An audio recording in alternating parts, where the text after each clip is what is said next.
Selamat siang Ibu Tirza dan teman-teman sekalian. Perkenalkan, kami mahasiswa dari jurusan manajemen akan membahas tentang topik kelompok kami, yakni tentang implementasi Pancasila sebagai dasar negara.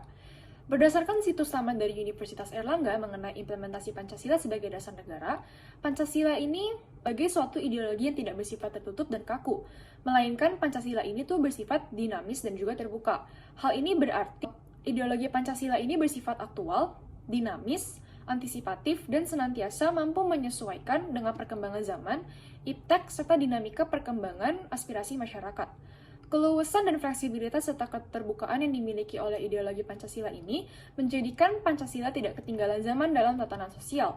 Namun sifatnya yang terbuka bukan berarti nilai-nilai dasar Pancasila dapat dirubah atau diganti dengan nilai dasar yang lain. Pancasila yang dipahami sebagai pedoman hidup bangsa Indonesia yang maknanya lebih luas, yaitu merupakan nilai-nilai yang ada sejak dulu yang wajib dipahami dan dilaksanakan dalam kehidupan kita. Pancasila yang dikukuhkan dalam sidang 1 BPUPKI pada tanggal 1 Juni 1945 dan pada sidang BPUPKI telah menerima dengan utuh Pancasila itu sebagai landasan maupun pedoman Indonesia.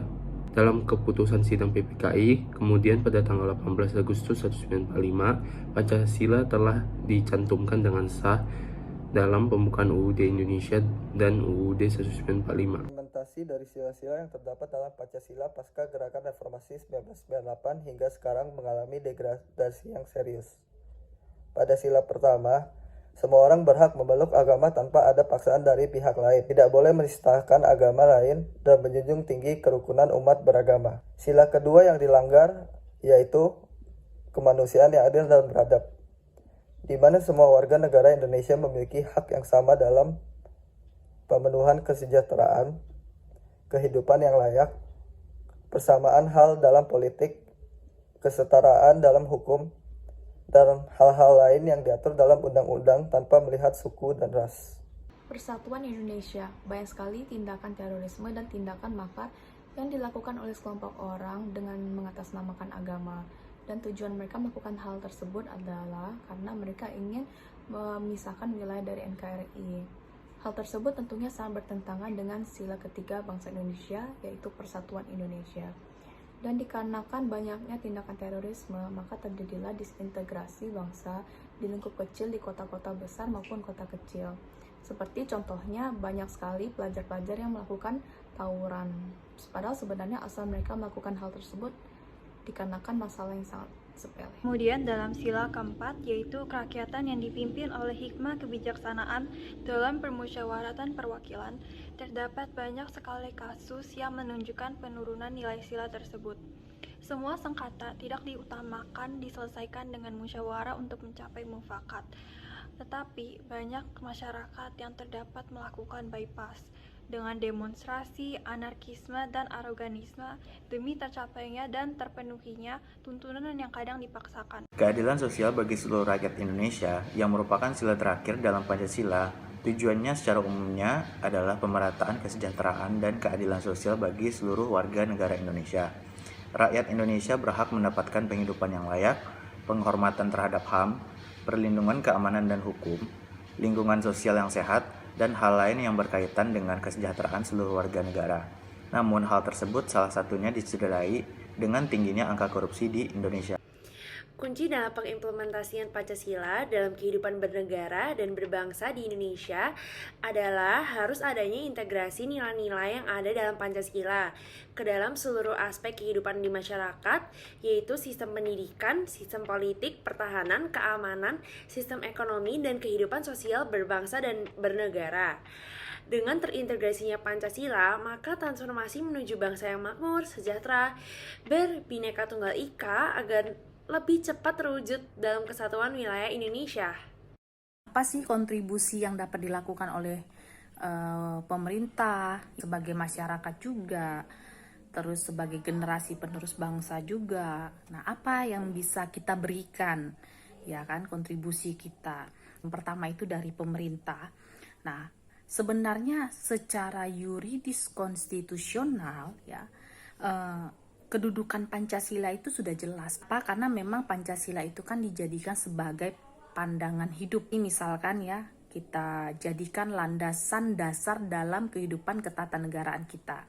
Nah, contoh yang paling tepat, pemerintah sudah melakukan itu dengan baik, yaitu tertuang di dalam ketika membuat suatu peraturan perundang-undangan, ya, ada implementasi nilai Pancasila, yaitu dengan dimasukkannya dengan kata dengan rahmat Tuhan yang Maha Esa.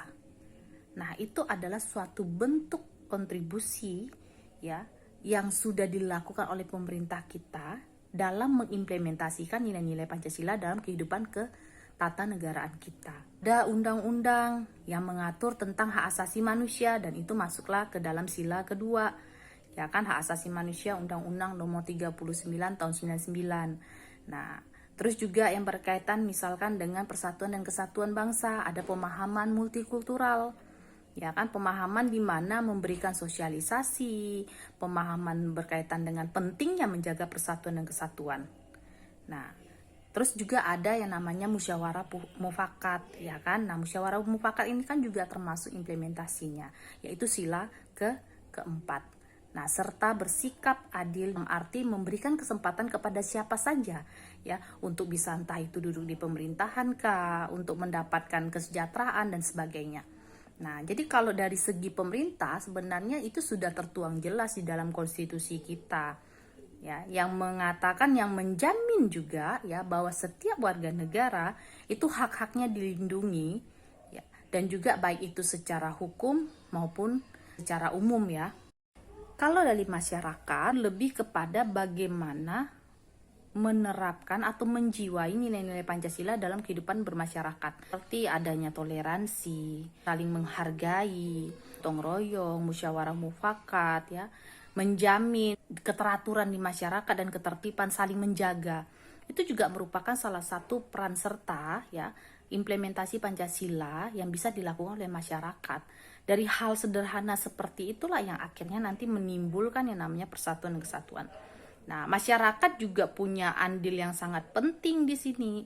Karena tanpa masyarakat, ya, nilai-nilai Pancasila juga tidak akan mungkin bisa terrealisasi kalau, ya, tidak ada, ya, semangat untuk menumbuhkan kembali nilai-nilai Pancasila tersebut. Masyarakat juga memang harus lebih menjiwai lagi nilai-nilai Pancasila, bukan hanya sekedar teori saja, bukan hanya sebagai landasan saja atau dasar, tapi memang benar-benar harus kita resapi sehingga itu tercermin atau diwujudkan dalam perilaku kita sehari-hari. Banyak sekali kontribusi yang bisa diberikan oleh generasi penerus bangsa yang berkaitan dengan nilai-nilai Pancasila. Seperti yang kita ketahui, anak-anak zaman sekarang, ya kan, yang jauh lebih melek teknologi, seharusnya bisa memanfaatkan teknologi untuk memperkenalkan nilai-nilai Pancasila.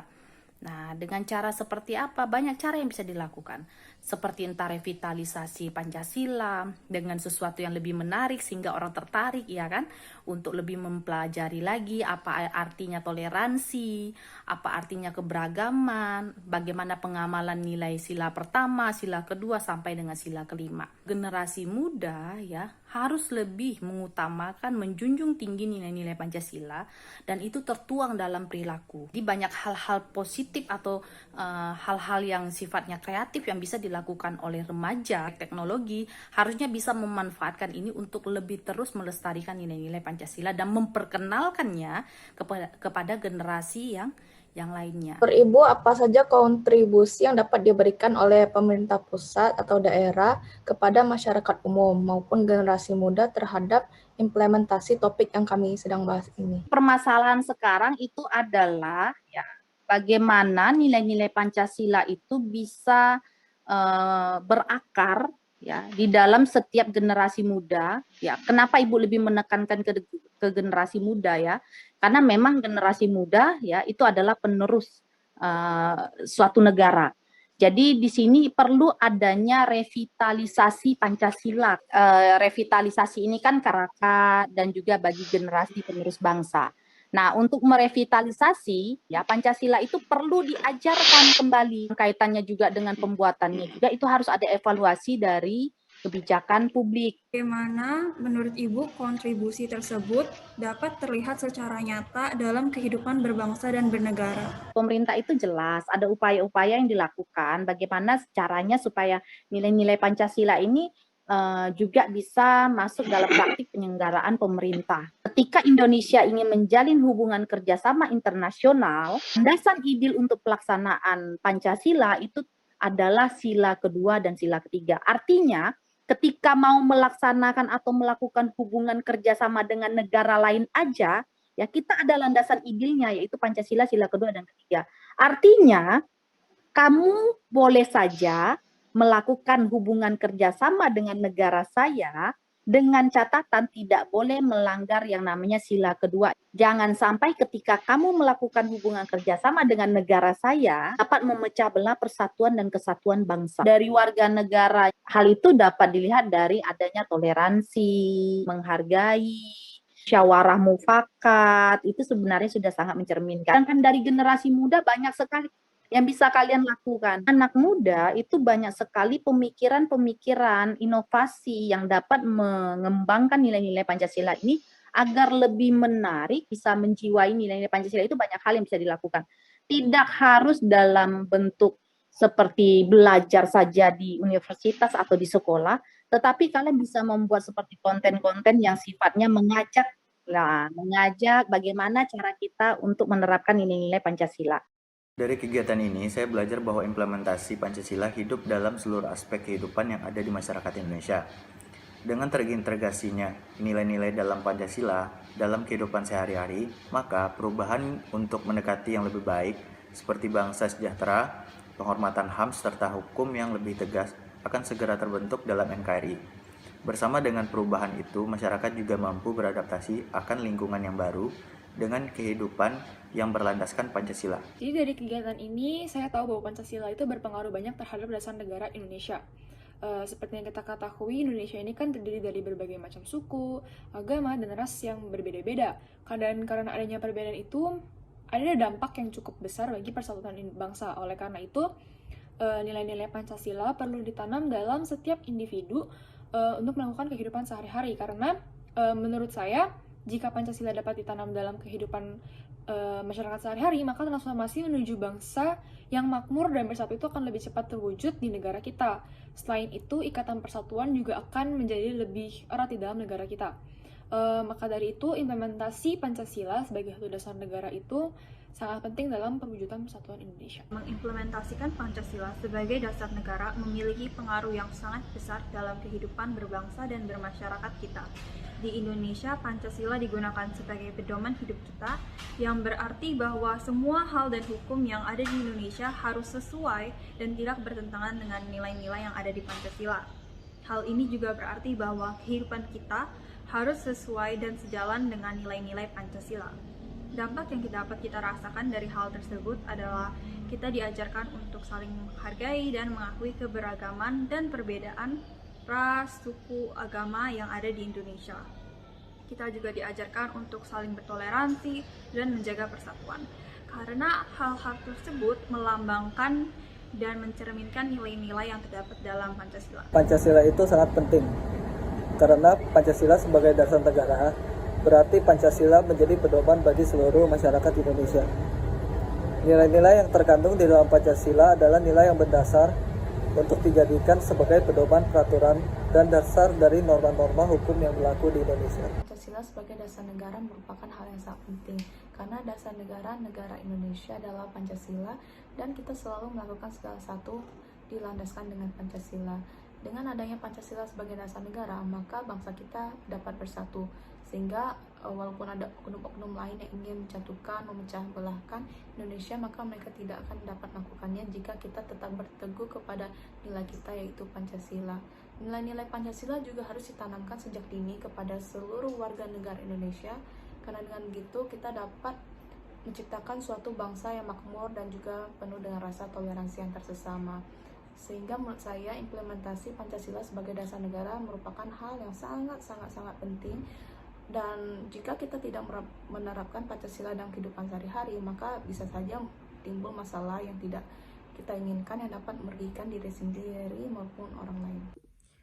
Pancasila sebagai dasar negara dan ideologi Indonesia yang berperan sebagai dasar kehidupan dan pedoman hidup bagi seluruh bangsa Indonesia Pancasila juga merupakan suatu nilai serta norma untuk mengatur pemerintahan sebagai penyelenggara negara dan juga merupakan sumber hukum dari segala hukum yang ada.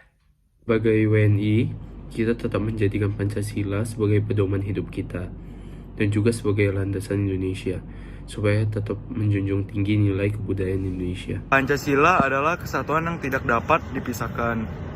Jika salah satu dari sila tersebut hilang, maka Pancasila tidak berfungsi lagi.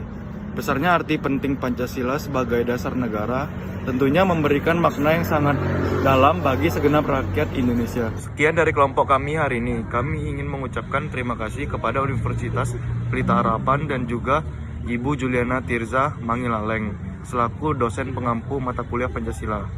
Kami mohon maaf jika ada kesalahan pemahaman pada pihak-pihak yang telah menonton video kami. Terima kasih.